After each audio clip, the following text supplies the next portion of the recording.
Some of you are asking me, sending me messages asking about this recent chaos in the stock market. If you haven't noticed, the Dow has dropped significantly today.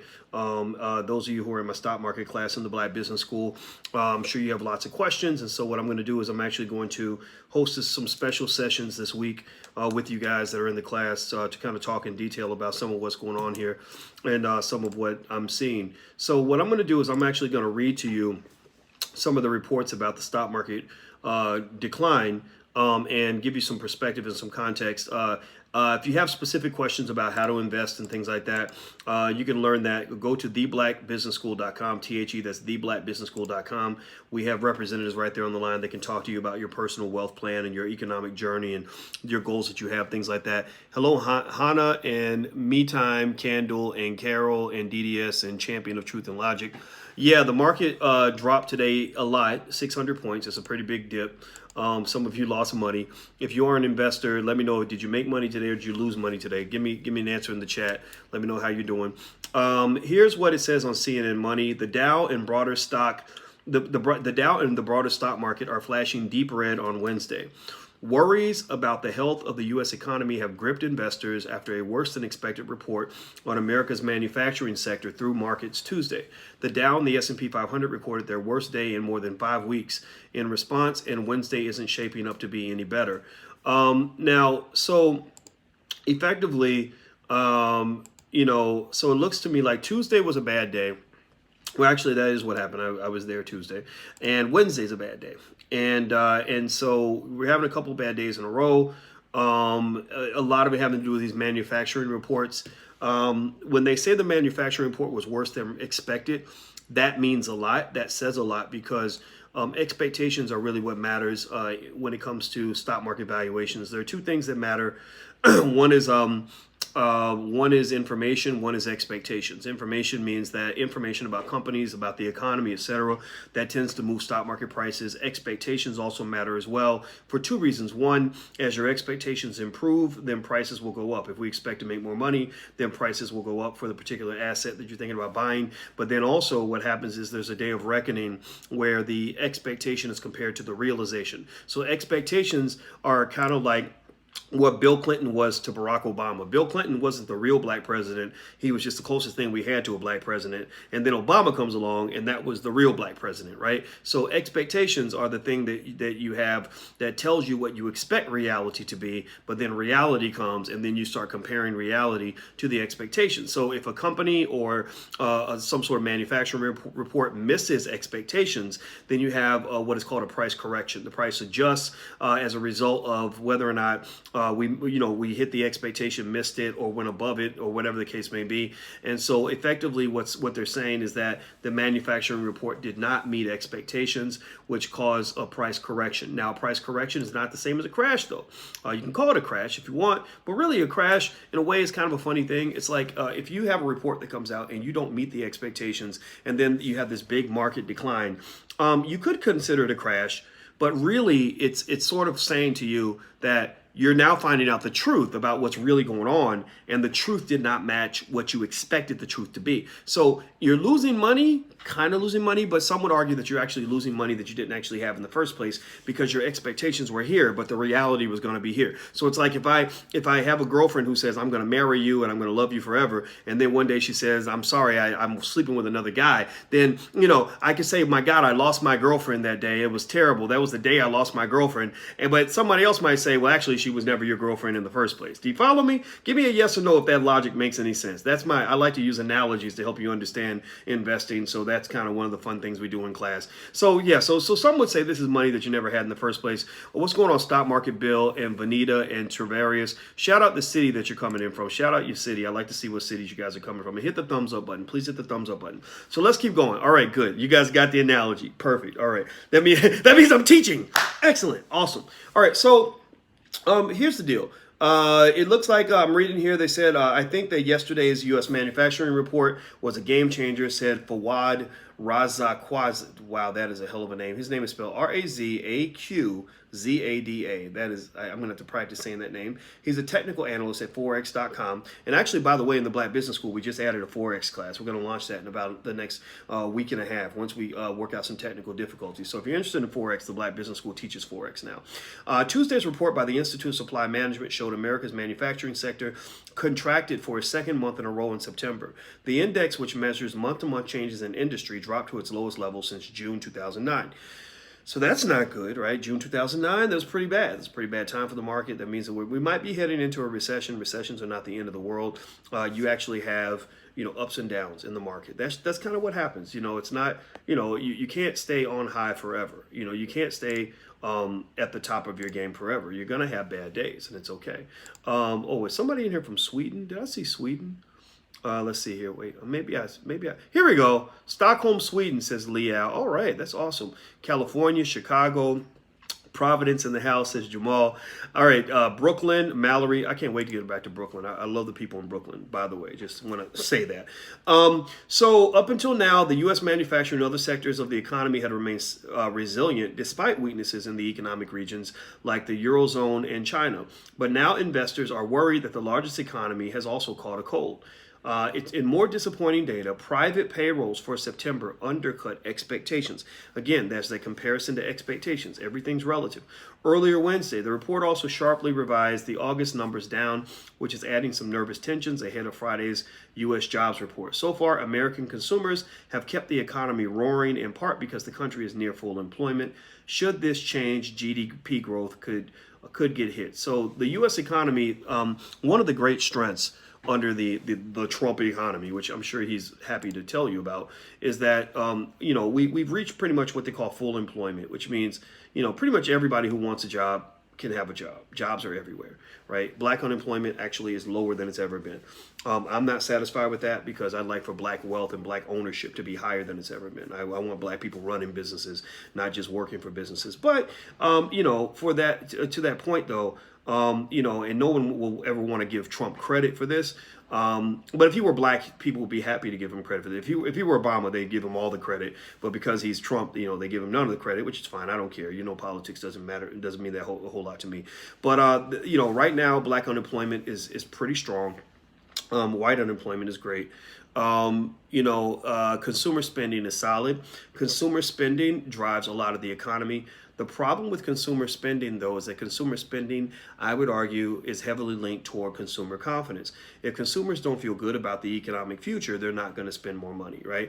Give me a yes or no. If you believe that the economy is going to go into a recession, are you going to go out and spend more money, or are you going to spend less money? More or less? Give me an answer. Let me know what you guys think. If you believe that there's a recession coming, if you're nervous about the economy, are you going to spend more, or are you going to spend less? Give me more or less. Give me an answer, so we can make sure we're connected, we're following along. Right, less.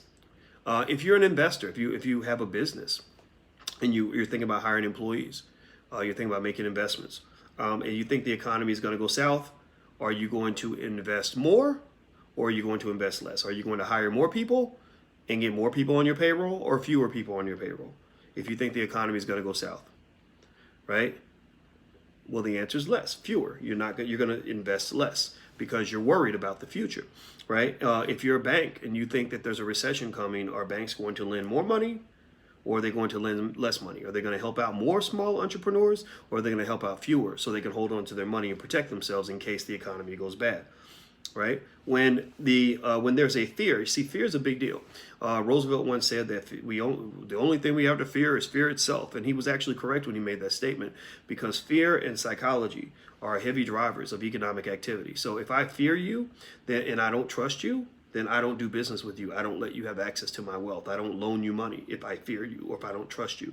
But if I feel confident and comfortable with you, then I'll be very generous with you, right? So what happens is that when people think there's a recession coming, what's fascinating is that the recession doesn't actually have to be coming. It is the fear of the recession that causes the recession, right? So it's a self-fulfilling prophecy. That's what psychologists call this. When people think there's a recession coming, that increases the likelihood of a recession coming. And so effectively, that's their issue. Right now, these indicators are coming out. These indicators are increasing fear. Investors are selling, stock market investors are selling their assets, pushing prices down. People are sort of holding on to their money instead of making investments.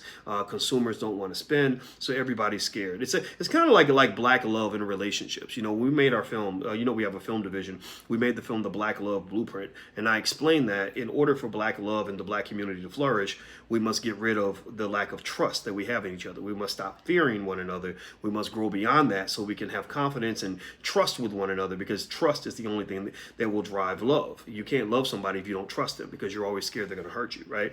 So effectively, the same thing is true in economic activity. The economy is just like love, right? So ultimately, at the end of the day, that's their biggest issue. One of the biggest issues is I think consumer spending could slow. If that slows, then I'm going to say, boom, we're going into a recession. When I hear that consumer spending is not what they expect it to be, that's when I'll get a little bit, I wouldn't say worried, but that's when I would kind of say, okay, it looks like the recession is probably coming. Christmas is a big deal. I believe Christmas, Black Friday, all these things where you see the surge in spending that drives a lot of these businesses.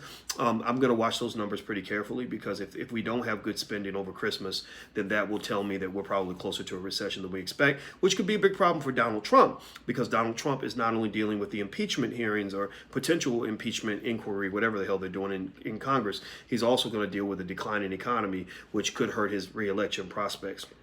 So, and in fact, if you want my opinion on the whole impeachment thing, he's not going to be removed from office. No president has ever been removed from office after being impeached. Nixon resigned during impeachment, but he was not removed from office. But what's happening though is it's becoming a political spectacle, right? They're manipulating the election results by basically saying, let's do this anyway, so that we can distract him and we can make him look bad, and we can, so it's fine. I mean, that's what politicians do. They manipulate. All sides. They all manipulate everything, and it's kind of the game they play. So do me a favor, please hit the thumbs up button. Hit the thumbs up button if you haven't done that. And I saw somebody say this is Obama's economy. I mean, I guess you can make that argument, but I would just say, I only ask people this. I say, if Obama had been in office for 3 years, or 2.5, I guess almost 3 years, if Obama was going into his 4th year as president, and somebody tried to and something good happened, and somebody said, well, this is actually George Bush's economy. George Bush is the one who did all this. Would you believe that? Would you have bought that? Would you have said, oh yeah, you're right, Obama gets no credit for anything good that happens in his presidency?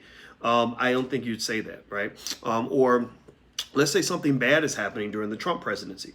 If we give Obama all the credit for the good things that have happened during the Trump presidency, then we must also give Obama credit for all the bad things that happened in the Trump presidency. You can't have it one way or the other. You can't say, well, we're going to give Trump all the shit, and we're going to give Obama all the good stuff. Well, that shows political bias, right? I just try to see it for what it is. I'm not interested in Republicans versus Democrat stuff. I think that's a huge distraction for us as a community. If you want to know, do I vote Democrat? No. Do I vote Republican? No. I vote for black people. That's what I vote for. And I vote for black power and black wealth. That's what I believe in. So that's my 2 cents on that. But then again, you're welcome to disagree based on whatever your position is. I don't even care. So anyway, let's hit the thumbs up button. Please hit the thumbs up button. Also, if you haven't subscribed yet, please go to theblackfinancialchannel.com. Make sure you subscribe there. Some of you are on drboycetv.com. On theblackfinancialchannel.com, all I talk about is financial topics. So it's a different channel we have just for financial stuff. So if you just like the financial stuff, or if you really want to be in tune with that, sign up at theblackfinancialchannel.com. Hit the subscription button if you guys haven't hit, or the notification bell. If you haven't hit the notification bell, hit that so you'll be notified every time I go live. So do me a favor right now, hit the notification bell, and then just hit it, or type something in the chat, Black Power, whatever you want to say, to let me know you hit the notification bell. So please do that real quick, and I'm going to pull up the rest of this story. And also, don't forget, you can go to theblackbusinessschool.com if you'd like to sign up for something or learn a little bit more about investing. We have a great investment curriculum. It's the best in the country for black people. Let's see here. So far, American consumers have kept the economy roaring. That last piece, I think, was really important. And that's kind of a fragile thing, right? That's a fragile thing, because they're sort of leaning on one thing. They're leaning on sort of one glimmer of hope, which is consumer spending, which I believe is driven largely by the fact that Americans are just heavy consumers. Black people are the worst. I mean, we consume like crazy, but America as a country loves to spend money. When I did a research visit with the Center for European Economic Research in Mannheim, Germany, back in 2006, and I had a bunch of German colleagues, and one of my German colleagues came in, and he said something like, what is wrong with you Americans? And I said, well, what's wrong with you Germans? Like, what are you talking about? I don't really understand. He said, well, I was looking at the data, and according to the data, we in Germany make less money than you do. We pay more in taxes than you do, but we save 5 times more than you do. And I said, wow, I was really kind of taken aback by that American saving habits and investing habits are so bad. And so ultimately, it's our heavy spending that drives the economy, but you got to be careful about that because on a personal level, that's not good for you. But it is good in terms of keeping businesses going. I mean, because we're giving it up and we're supporting the businesses and all this other stuff. But I think for Black people, we have to think about our own economy and where that $1.3 trillion is going. So if you want to know my final conclusion, my consensus on what's happening with the market, I just take it in stride. Remember, investing is a long-term vision. It's not short-term. And you want to think about the big picture, not the little picture. Don't worry about day-by-day fluctuations. You're going to have a recession. You're going to have a dip. You're going to have market corrections. But remember, you're playing the long game, not the short game. So keep that in mind. That's very, very important. By the way, just in case you didn't know, if you want to come to New York for the weekend or something, which you should, we're doing an investment summit, a financial Juneteenth investment summit. The financial Juneteenth Investment Summit is going to be held in New York on the west side, Manhattan, in a Black-owned hotel. So we hope that you'll consider coming out. You can go to drboycenewyork.com if you want to get a pass. It's drboycenewyork.com. Not only are we going to do a ton of networking, we're going to also have an elevator pitch competition where you can pitch your business right there in a room full of Black people that actually are ready to invest. We're going to show you how to build an economy out of a small group of people, how to build an economy in your own family. We're also going to help you put together your 100-year plan for your family, as well as teach you everything you want to know about investing, the stock market, and just thinking like an investor and how that all works. So the investment seminars are very popular. People love them. That's why I do them, because people keep asking for them. So the next one's going to be in New York. Fly to New York. It will be worth it. If it's not worth it for you, just tell us and we'll give you your money back. So that's how confident we are that you're going to love it. So feel free to go to drboycenewyork.com. Spell it out, New York, the whole word New York, drboycenewyork.com. You can learn more. What is the best business to start right now?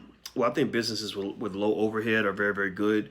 You don't want to start a business that's going to cost you your whole life savings. You don't want to dip all your money in there in the beginning. Dennis says, I will see you there. Great, man. I can't wait to see you. Summit, where? Greetings from NYC. Well, it's actually, Evan, it's actually in New York City. So you can go to drboycenewyork.com, spell out the whole word New York, and you can actually get a pass. You can go there today.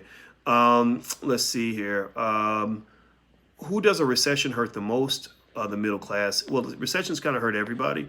I personally think it's harder to be in lower class than middle class. If I had a choice, I'd rather be middle class than lower class. But at the same time, recessions tend to hurt everybody. In terms from an economic standpoint. I mean, so you could also make the argument that maybe theoretically rich people get hurt the most. Not that they do, but you could make that argument by saying, look at how much money they lose. If you have $1 million in your portfolio and the stock market drops by 10%, you lose $100,000. That's a lot of money. But I don't believe in that argument. I don't believe that. I'm just giving you different ways to kind of look at it. But overall, I would say the big deal is that you really want to kind of sort of think through your economic strategy to make sure it's as recession proof as possible. And I think that's what's really important, is making sure that you kind of thought through what I call a stress test. The stress test is where you kind of say, okay, these are my streams of income. If I lost my biggest stream of income, what would my life look like? Would I still be able to afford to pay my bills? If I have a spouse and we're living together and we're both working, what happens if one of us loses our job? That kind of thing. And actually, just so you guys know, I'm going to find a discount code you can actually use. If you want to use this code, I believe it works. If you want to come to the event, this is the only time I'm going to release this code. But if you want to come to the New York event, and get 50% off. If you go buy your ticket right now today, use the code word New York. New York is one word. If you use the code word New York, you can actually get 50% off. So you can get your ticket for half price. There aren't that many of these codes, only 10 more or something like that. So if you want, in fact, what I'll do is I'll give you guys the shareable link. And if you have any trouble with your code, just email support@theblackbusinessschool.com. That's support@theblackbusinessschool.com. Just go to drboycenewyork.com and use the code word New York. That's one word instead of two. In fact, I'll give you guys a second. I'm gonna share the code while you guys write it down. drboycenewyork.com. Use the code word New York. That's New York as one word, not two words. One word. Okay, so feel free to try that out. And if you don't have to do this, but if you want to come along and come to the event, there you go. That's a pass. That's a discount for you guys that are in here right now, as a thank you for supporting what we're doing here on this platform. All right. So what I'm gonna do is take off out of here. Actually, I want to share this to you guys on here we go, on Dr. Boyce TV. There we go. When will Dr. Anderson be on the Breakfast Club? I don't know. I'm gonna text Charlemagne and find out if they changed their mind. I hope that they didn't change their mind. I feel that he should be on the Breakfast Club. I was very happy when Charlemagne texted me and asked me to connect him with Dr. Anderson. All I did was make the connection, just like I did, with Tariq Nasheed and Minister Farrakhan. I just made the connection, and then later on I saw them on the show. I think out of those three, though, I don't know who's the most important, but I feel like Dr. Anderson is the guy that I just think would just be remarkable in terms of changing the economic thinking of our entire community.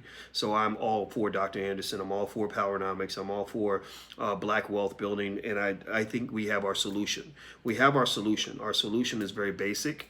It comes down to what we call in the Black Business School the Black Core of Three. The Black Core of Three is that Black people should educate our own children, create our own jobs, and support Black businesses. If we do those three things, if we get at least 20% of the population to commit to those three ideas, then we can actually really flip this thing in terms of Black wealth. Like, we can create a couple $1 trillion in Black wealth, far more than they will ever pay in reparations. We could get that amount very quickly. Also, redirecting Black spending. That's what I strategized with Sharif Abdul Malik about at We Buy Black. As I said, look, if you just redirect it, if Black people, we make 1.3 trillion a year, we give away about 1.2 trillion of that. If we just redirected 10%.